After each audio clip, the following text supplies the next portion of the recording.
Nous sommes inquiets de cette rumeur insistante faisant état du possible basculement de l'apprentissage du côté des branches professionnelles.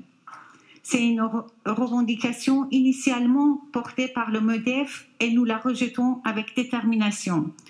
Et Georgette Bréard, la vice-présidente concernée, saura le faire savoir dans le cadre de la concertation qui se tient actuellement à Paris. À nos yeux, cette perspective ne va tout simplement pas dans le sens de l'histoire.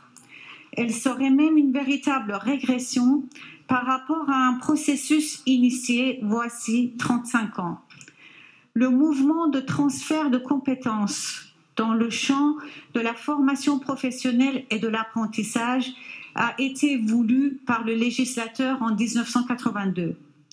Il a ensuite été confirmé en 1983, 2004, 2014, 2015 et en 2016.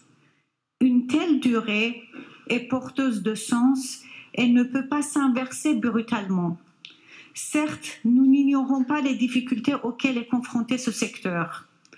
Et par exemple, le fait que trop peu de jeunes, moins de 7%, intègrent le dispositif, alors qu'il constitue une voie d'excellence garantissant un taux d'insertion professionnelle remarquable.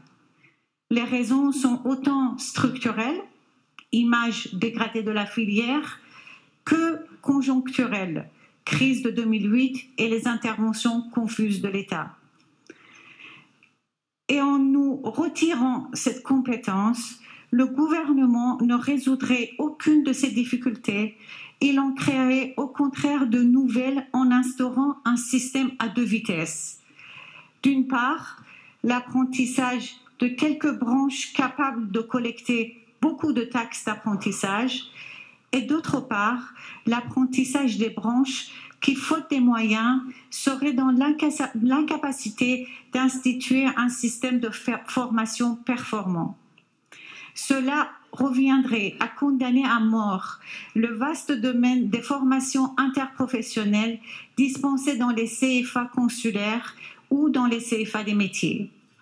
Et le caractère segmenté et hyper spécialisé des branches enfermerait nécessairement notre système d'apprentissage dans une forme de court-termisme sectorisé à l'extrême.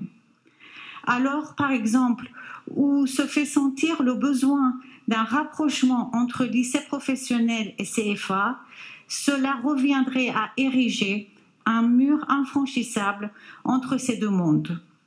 Nous voulons, pour notre part, que l'apprentissage puisse continuer à se développer dans tous les secteurs et sur tous les territoires, et cela passe par le renforcement de nos leviers d'intervention.